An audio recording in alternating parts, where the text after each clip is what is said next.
नमस्कार, आप सभी का स्वागत है एक और नई एनालिसिस में। और आज की इस एनालिसिस में हम जिस स्टॉक के बारे में बात करने वाले हैं वो रिसेंटली अपने एक्विजिशन प्राइस के आसपास आया है और company recently year on year as well as Q on Q basis दोनों में टर्न अराउंड दिखा रही है। कंपनी लॉस से प्रॉफिट आई है। टाइम वेस्ट नहीं करते, वीडियो शुरू करते हैं। तो आज के स्टॉक का नाम है हमारे नवकार कॉर्प। आगे बढ़ेंगे। बिजनेस ओवरव्यू की बात करें तो कंपनी की मार्केट कैप 1400 करोड़ के आसपास है, जो कि इसे एक स्मॉल कैप बनाती है। कंपनी का सेक्टर देखें तो लॉजिस्टिक सेक्टर में है कंपनी। और कंपनी के बारे में दो फैक्ट्स जैसा हम हर वीडियो में बताते हैं कि नवकार कॉर्प का एक्विजिशन हो चुका है बाय JSW।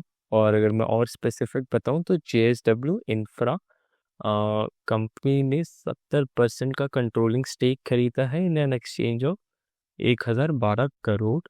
कंपनी ने रिसेंटली रिपोर्ट करा है अपना 20% increase in cargo handling sector. Management की अगर हम बात करें तो इनके CEO आते हैं मिस्टर अरुण शर्मा। इनके खिलाफ कोई पब्लिक FIR या कॉर्पोरेट गवर्नेंस इशू नहीं है। फिर आते हैं CFO सब्यसाची मुखर्जी। इनका prior experience as a CA है। इन्होंने टाटा मोटर्स, निपॉन और टाटा इंडस्ट्रीज के साथ काफ़ी काम करा है। फिर आते हैं COO महेश अडप्पा। इनके पास 35 साल का एक्सपीरियंस है इन इनलैंड लॉजिस्टिक्स। इनके पास भी काफ़ी स्ट्रॉन्ग हिस्ट्री है। ये DP वर्ल्ड, केसर, आर्शिया रेल, इन सब में इनका एक्सपीरियंस है। हिस्ट्री की बात करें तो कंपनी 2008 में शुरू हुई थी, टू बी स्पेसिफिक 29 सितंबर 2008। 2009 से 14 के बीच कंपनी ने प्रेजेंस बनाई अपनी CFS और ICD के थ्रू इन JNPT और वेस्टर्न इंडियन रीजन्स में। अब थोड़ा सिंप्लीफाई करते हैं। CFS क्या होता है? CFS होता है कंटेनर फ्रेट स्टेशन। ये होता है पोर्ट के साइड में, पोर्ट के आसपास होता है अगर मैं और अच्छे से बताऊं। और इसके अंदर कस्टम्स, क्लियरेंस, स्टोरेज, पैकेजिंग, ये सारी चीज़ें होती हैं। ICD का मतलब होता है इनलैंड कंटेनर डिपो। ये पोर्ट से काफ़ी दूर रहता है, ये इनलैंड होता है और ये as a storage unit act करता है। जैसे मैंने बताया CFS में पैकेजिंग, कस्टम, स्टोरेज ये सब होता है, बट ICD में सिर्फ स्टोरेज होती है। मैं एग्जांपल अगर आपको बताऊं तो मानो आपने USA से कुछ एक चीज़ ऑर्डर करी, बट वो थ्रू वाटर मतलब समुद्र के रास्ते से आएगी और तो वो पोर्ट में रुकेगी। और फिर पोर्ट से मानिए आप दिल्ली में रहते हैं तो पहले वो फिर मुंबई के पोर्ट में आएंगे और फिर वहाँ से वाया रोड वो पार्सल आपके पास आएगा। तो ये सारी चीज़ें ICD हैंडल करता है। 2015 में कंपनी का IPO आया with a price band of 147 से 155 रुपीज़ के आसपास। कंपनी का मेन एम 600 करोड़ रेस करना था, जिसमें से 510 करोड़ फ्रेश इशू था और वही 90 करोड़ ऑफर फॉर सेल था। ये ठीक ठाक डिस्ट्रीब्यूशन है। बहुत बार होता है कि कंपनी का इशू साइज जितना है वो उसमें से 90 से 80% सिर्फ प्रमोटर अपना माल चिपकाता ही है, बट ये काफ़ी एक हेल्दी रेशियो है। 2017 में कंपनी ने एक QIP रेस करी 144.7 करोड़ की। इसमें 79.11 लाख शेयर इशूड होने थे एट अ प्राइस ऑफ 183 पर शेयर। 2008 में कंपनी का एक मर्जर हुआ फ्रॉम इट्स अपने ही आर्म में। नवकार टर्मिनल का मर्जर हो गया नवकार कॉर्प में। 2022 आते आते कंपनी ने अपना एक ICD जो कि गुजरात में था उसे बेच दिया। ICD अपना वही इनलैंड कंटेनर डिपो उसे बेच दिया at a price of 831 crore. और क्यों बेचा? अपना डेट रीपे करने के लिए 650 करोड़ का, जो कि एक काफ़ी एक अच्छा साइन है। 2024 में JSW ने कंट्रोलिंग स्टेक या ओनरशिप हम बोल सकते हैं वो ले ली नवकार कॉर्प से। लोकेशन की बात करते हैं तो कंपनी करेंटली मुंबई में ही लोकेटेड है सिर्फ। वहाँ पे पनवेल में कंपनी के 2 फ्रेट स्टेशंस हैं नियर इंडियाज बिगेस्ट पोर्ट। जैसे मैंने बताया कि जो CFS है कंटेनर फ्रेट स्टेशन, ये पोर्ट्स के पास ही होते हैं। तो ये एक अजीब वाली और दूसरा सोमा थाने में है, माफ़ कीजिएगा अगर प्रोनाउंसिएशन मिस्टेक हुई तो। फिर दूसरा इनका आईसीपी आता है मोरबी गुजरात में, जहाँ पे pan India train operations control होते हैं। शेयर होल्डिंग पैटर्न की बात करें तो प्रमोटर 70.3% होल्ड रखता है with no pledge, which is a very good sign. Public की बात करें तो पब्लिक 27.46% का इंटरेस्ट रखती है, DII 1.95 का, और म्यूचुअल फंड्स भी सेम एज DII 1.82% तक का होल्ड रखते हैं। FIIs की बात करें तो FII 0.2% का निवेश रखते हैं। सेक्टर एनालिसिस की अगर हम बात करें तो जो टीयर 2 टीयर 3 सिटीज होती हैं वो अब as an emerging new logistic hub emerge हो रही हैं। इंडिया का लॉजिस्टिक ग्रोथ रेट अगर हम देखें तो 8 से 9% का है आने वाले 10 सालों का। और ये कौन से सेक्टर की मैं बात कर रहा हूँ? लॉजिस्टिकल सेक्टर की। गवर्नमेंट काफ़ी स्कीम्स पुश कर रही है, जैसे PM गति शक्ति, भारत माला, सागर माला। ऐसे सरकार काफ़ी प्रोजेक्ट्स पुश कर रही है। अगर मैं इंडिया के टॉप 3 लॉजिस्टिक कंपनीज के बारे में बताऊं तो पहला आता है डिलीवरी, दूसरा आता है ब्लू डार्ट, थर्ड आता है ऑल कार्गो लॉजिस्टिक्स। इंडिया की लॉजिस्टिक इंडस्ट्री जो है वो 13 से 14% का कंट्रीब्यूशन करती है इंडिया की GDP में। फंडामेंटल्स पे आते हैं। फंडामेंटल्स में हम शुरू करते हैं PEG से। तो PEG देखिए तो नेगेटिव है, और नेगेटिव क्यों है? Because of its unstable profits. PE की बात करते हैं तो करेंट नवकार का PE भी नेगेटिव में है। अब बहुत लोगों को डाउट होगा कि PEG भी नेगेटिव में है, PE भी नेगेटिव में है, तो हम ये स्टॉक क्यों देख रहे हैं, क्यों पढ़ रहे हैं? आप देखते जाइए, आगे आगे देखते जाइए, आपको पता लग जाएगा अपने आप ही। और एवरेज करेंट इंडस्ट्री का PE 60 से 65 चल रहा है, और एवरेज इंडस्ट्री का PE रहता है 40 से 45, मतलब 50 के बीच। तो करेंट इंडस्ट्री जो है वो बूम में है। बूम नहीं बोल सकते, बट एक हल्का सा ओवर प्राइस्ड है। बट नवकार की बात करें तो वो नेगेटिव है, और नेगेटिव अपनी ही वजह से है, प्रॉफिट्स ना होने के कारण। इंट्रिंसिक वैल्यू की अगर हम बात करें तो JSW का एक्विजिशन 95 रुपीज़ में हुआ था, और वही इंट्रिंसिक वैल्यू हमने कैलकुलेट करी TCH मॉडल से, तो 100 से 125 के आसपास इंट्रिंसिक वैल्यू लाई करती है। तब मोटा मोटा ये बोल सकते हैं कि कंपनी बाय करने के लिए 95 से 125 it is a good range to buy. PBT की बात करते हैं। देखिए, अब बहुत लोगों को लगेगा कि हमने पिछली स्लाइड में PEG दिखाया, PE दिखाया, ये सब नेगेटिव में है, तो हम बाई क्यों कर रहे हैं? पहली बात इंट्रिंसिक वैल्यू, और ये मैंने क्यों बोला, क्योंकि कंपनी का PBT भी 2024 का अगर हम देखें तो नेगेटिव में ही था। बट ये हमने क्यों चूज करा? Recent turn around can be seen in Q-on-Q basis.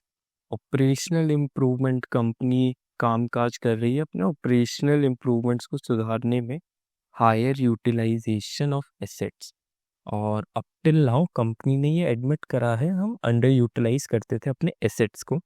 Date to asset की अगर हम बात करें तो कंपनी के पास डेट है 173 करोड़ का, और एसेट है 2147 करोड़ का। तो डेट टू एसेट अगर हम कैलकुलेट करें तो 0.08 आता है। आपको एक चीज़ जैसे मैंने बताया स्टार्टिंग में कि कंपनी ने अपना ICF बेच दिया था गुजरात का, और वो क्यों बेचा था? डेट रीपे करने के लिए। तो मेरे इमोशन से मेरे गट फील ये कहता है कि आपको इस स्टॉक में कभी डेट के लिए घबराना नहीं पड़ेगा। But at the end it is a market, you can't predict anything.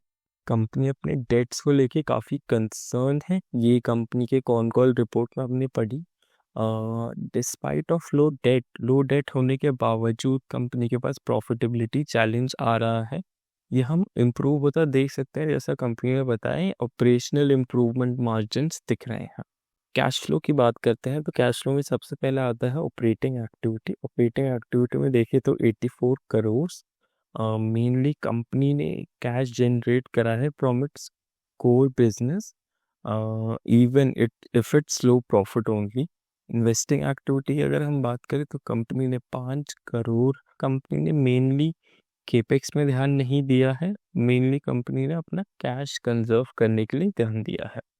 तो ठीक है, कंपनी के पास अगर प्रॉफिट बनाने के अभी लाले आ रहे हैं तो केपेक्स हम आने वाले इन फ्यूचर कर सकते हैं। फाइनेंसिंग एक्टिविटी की अगर हम बात करें तो -81 करोड़ है, और ये क्यों है? हाई कैश आउटफ्लो, कंपनी के पास आउटफ्लो ऑफ कैश काफ़ी ज़्यादा है। और ये क्यों है? रीपेमेंट्स, लेवरेज, ये सारी चीज़ें मिला के कंपनी का फाइनेंसिंग एक्टिविटी जो बोलते हैं वो काफ़ी नेगेटिव साइड में देख पा रहे हैं हम। ईपीएस की बात करें तो ईपीएस स्ट्रक्चरली वीक है, साइक्लिकल इन नेचर है। अब बहुत लोग बोलेंगे साइक्लिकल इन नेचर कैसे? 2014 में 50 के आसपास, 2015 से लेके 2018 6 के एवरेज में ईपीएस आया है। फिर 2009 से 2022 अगर हम बोले, वापस से काफ़ी डिसेंट नहीं, काफ़ी ख़राब ईपीएस आया है। और 2023 से लेके अभी तक ईपीएस रिकवर नहीं हुआ है। अब बहुत लोग का डाउट होगा ईपीएस खराब है, पीईजी खराब है, पीई खराब है, तो हम ये स्टॉक पढ़ क्यों रहे हैं? पहले मैं आपको एक चीज़ क्लियर करना चाहता हूँ, ये वीडियो कोई पाएंगे रिकमेंडेशन नहीं होती, इसमें हम सिर्फ अच्छा नहीं बताते वीडियो के बारे में, माफ़ कीजिएगा, स्टॉक के बारे में। हम एक ओवरव्यू, हम पॉजिटिव से लेके नेगेटिव सब कुछ इंक्लूड करते हैं ताकि आपको आसानी हो पढ़ने में और रिसर्च में। पीयर कंपैरिजन करते हैं, हम कंपनी के बैड डेट हिस्ट्री में ही कंपेयर करते हैं। तो recent year on year turn around देखा है कंपनी ने, from loss to profit. Company के रेवेन्यू इंप्रूव हो रहे हैं, रेवेन्यू और पैड कंपनी का इंक्रीज हो रहा है, both Q on Q as well as Y on Y basis. Company अपने एसेट्स यूटिलाइज करने का दावा दे रही है। कंपनी के पास जेएसडब्ल्यू की बैकिंग है। गाती शक्ति प्रोजेक्ट, बहुत लोगों को एक छोटा प्रोजेक्ट लगेगा, ये कहाँ 60 से 90 करोड़ का प्रोजेक्ट उठाया है। Everything matters at a initial stage. और थर्ड पॉइंट जो कि यहाँ ब्लेंड हो गया है, तो थर्ड पॉइंट ये है लार्ज पीयर्स, जैसे बड़े बड़े कंपनी जैसे कॉनकॉल हो गई, ऑल कार्गो हो गई, ये हमसे राइवलरी क्यों नहीं ले सकते? तो पहली बात, ये सारी कंपनीज वेल प्राइस्ड है मार्केट में, ये आज से लिस्टेड नहीं है, काफ़ी टाइम से है, तो ये वेल प्राइस्ड है। और कंपनी के पास लिमिटेड अपस्केल है, जैसे टीसीएस का ही एग्जांपल ले ले। टीसीएस जब तक कोई इन्वेस्टमेंट या केपेक्स नहीं करेगी, उसका अपस्केल लिमिट हो चुका है। तो ये एक रीज़न था पेयर कंपैरिजन का। कॉनकॉल पे आते हैं। कॉनकॉल में हम रेवेन्यू देखते हैं year on year basis as well on Q basis. Year on year basis में रेवेन्यू 19% के सर्च में है, क्यू ऑन क्यू पे कंपनी का रेवेन्यू 17% के सर्च में है। पैट अगर हम देखें तो नेगेटिव 2.5 करोड़ से पॉजिटिव 4.5 करोड़ का बन गया, और क्यू ऑन क्यू बेसिस में देखें तो 78% की ग्रोथ। रीसेंट सेक्टर ट्रेंड्स हमने देखे हैं, जो वो हाई वॉल्यूम ट्रेड्स आ रहे हैं इस सेक्टर में। कंपनी अपने रेल कॉरिडोर्स में कामकाज कर रही है। कंपनी का प्रेजेंस हर कंपनी का अलग होता है, by road, by air, by water, by transport, सबका अलग होता है। तो नवकार कॉर्प रेल कॉरिडोर्स को यूटिलाइज करने की कोशिश कर रहा है, इन्वेस्टमेंट कंपनी इंफ्रा में कर रही है। जैसे मैंने बताया, इम्प्रूवमेंट्स हमें दिख रहे हैं रेवेन्यू और प्रॉफिट्स दोनों में। मोमेंटम भी हमें कंपनी का दिख रहा है कि ऑन क्यू बेसिस पे काफ़ी हाई मोमेंटम से एंटर हुई है कंपनी अपने starting of the financial year में। Year on year turn around अगर हम देखें तो लॉस से प्रॉफिट में आ चुकी है कंपनी।